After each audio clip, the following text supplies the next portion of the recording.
India news, हर खबर आप तक। आज के इस प्रबुद्ध सम्मेलन में मंच पर उपस्थित प्रदेश सरकार में मेरे वरिष्ठ सहयोगी उप मुख्यमंत्री और इसी माटी के सपूत श्री केशव प्रसाद मौर्य जी, उप मुख्यमंत्री श्री ब्रजेश पाठक जी, प्रदेश सरकार में मेरे सहयोगी मंत्री श्री नंदकुमार गुप्ता नंदी जी, महापौर श्रीमती अभिलाषा गुप्ता नंदी जी, जिला पंचायत अध्यक्ष डॉक्टर वीके सिंह जी,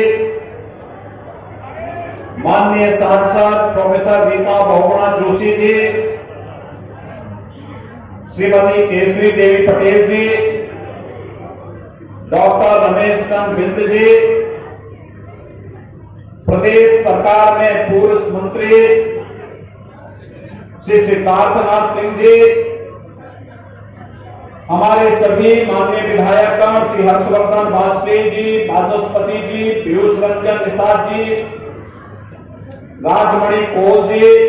गुरु प्रसाद जी, प्रवीण पटेल जी, आज के इस कार्यक्रम में उपस्थित विधान परिषद सदस्य श्री लक्ष्मण आचार्य जी, सुरेंद्र चौधरी जी, Shrimati Nirmala Paswan ji, doctor KP Srivastava ji, Bharatiya Janata party के क्षेत्रीय अध्यक्ष श्री महेश श्रीवास्तव जी, जिला अध्यक्ष गंगापाल श्री अश्वनी दुबे जी,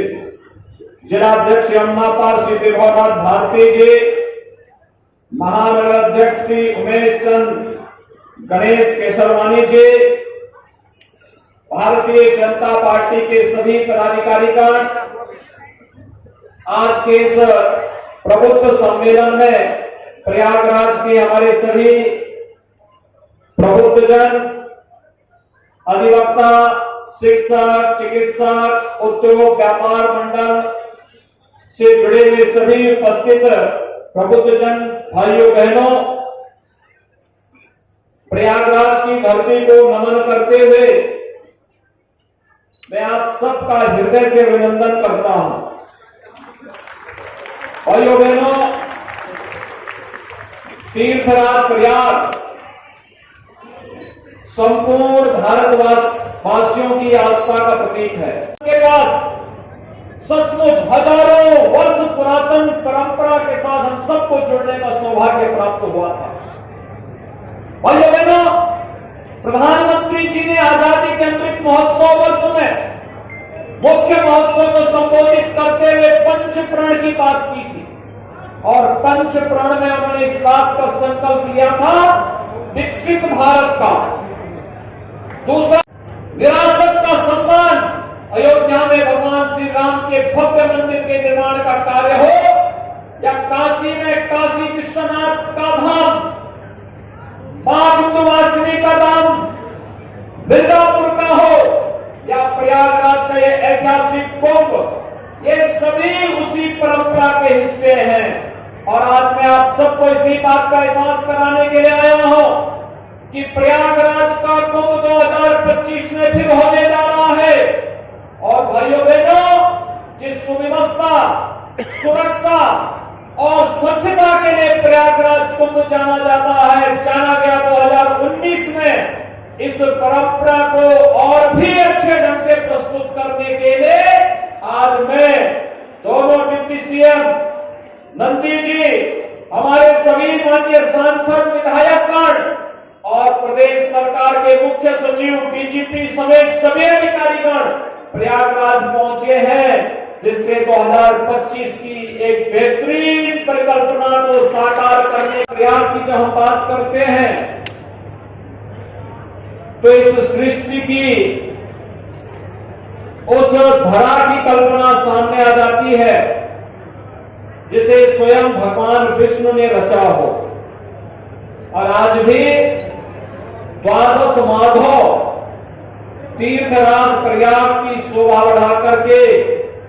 इसे तीर्थों में एक महत्वपूर्ण स्थान दिलाते हैं। और जब कुंभ की बात आती है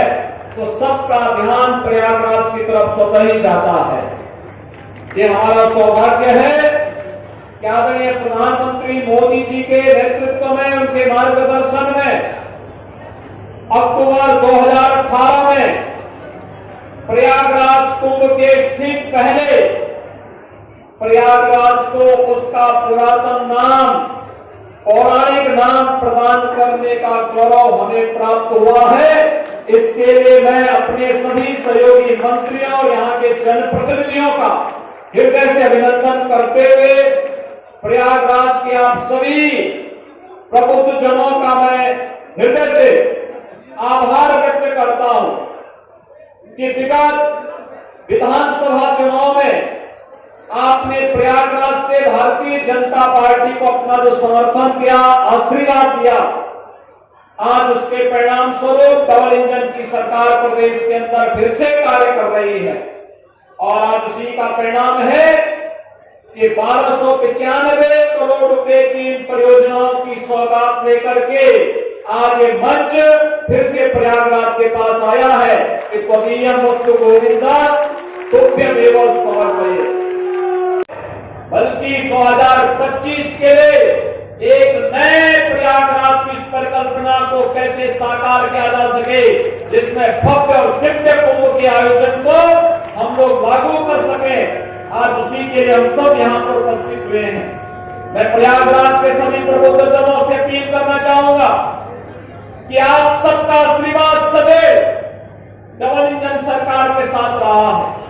और आपके द्वारा दिए जाने वाले प्रत्येक सुझाव का सरकार स्वागत करेगी। सरकार ने जहां अपने युवाओं के लिए रोजगार, उनके स्वावलंबन के लिए कार्यक्रम को ईमानदारी के साथ आगे बढ़ाया है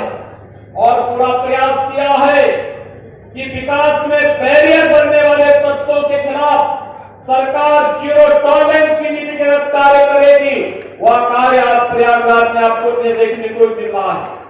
आपने देखा होगा जो माफिया पहले प्रयागराज को कैद करके, बंधक बना करके यहाँ की विकास की परियोजनाओं में बैरियर बनते थे, आज वे माफिया किस कदर करा रहे हैं। आज सरकार उनकी संपत्ति को जब्त करती है और गरीबों के लिए आवासीय सुविधा वहां पर बनाने का कार्य भी करती है। तेजी के साथ सरकार का यह ध्यान आगे बढ़ा है। हमने तय किया है कि कोई भी माफिया अगर कहीं पे उसने किसी गरीब की, किसी व्यापारी की, किसी आम नागरिक की संपत्ति पर, सार्वजनिक संपत्ति पर कब्जा किया है तो संपत्ति को न केवल खाली कराएंगे बल्कि उस माफिया की अर्जित की गई संपत्ति को जब्त करके वहां पर गरीबों के लिए, अधिवक्ताओं के लिए, शिक्षकों के लिए, चिकित्सकों के लिए आवासीय सुविधा का निर्माण भी करेंगे और महिला संरक्षण गृह का निर्माण करके उस संपत्ति को फिर से सरकार अधिग्रहण करने का कार्य भी करेगी। और उसी का एक उदाहरण प्रयागराज ने प्रस्तुत किया है। आने वाले समय में सरकार का एक कार्यक्रम भी चलेगा। मिशन रोजगार के अंतर्गत प्रयागराज में लाखों नौजवान अपने कैरियर को संवारने के इस पवित्र कार्यक्रम के साथ जुड़े रहते हैं। अभ्युदय योजना सरकार की उसी परिकल्पना को साकार करने के लिए आपके लिए तैयार की गई है।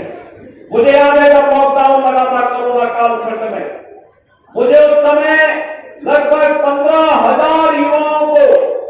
प्रयागराज से उनके घरों तक पहुंचाने की व्यवस्था करनी पड़ी थी। और तब हम लोगों ने कहा नौजवान हो या उत्तर प्रदेश का कोई भी नौजवान, उनके लिए, उनके कैरियर काउंसलिंग के लिए सरकार एक अच्छी सुविधा देगी। और मुझे बताते हुए प्रसन्नता है, अभ्युदय कोचिंग की व्यवस्था आज हम प्रदेश के हर जनपद में प्रारंभ कर चुके हैं। और प्रयागराज में जो नौजवान परीक्षाओं की तैयारी कर रहा है, मैं उन्हें इस बात के लिए आश्वस्त करता हूं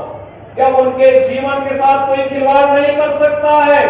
अगर किसी ऐसे गिरोह और माफिया ने उनके भविष्य के साथ खिलवाड़ करने का दुस्साहस किया, तो फिर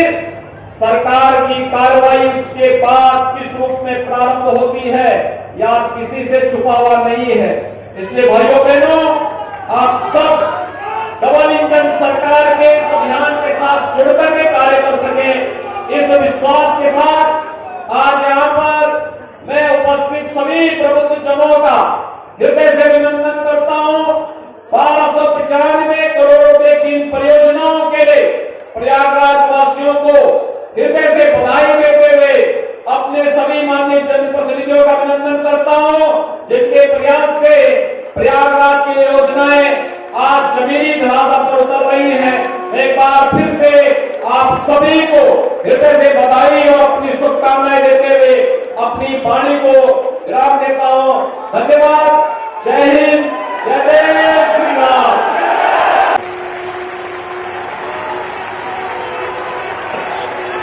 मैं अब बैठ गई। मैं अपनी ओर से, मंच की ओर से, आप सबकी ओर से, जो यहाँ आए उनकी ओर से, जो नहीं आए हैं,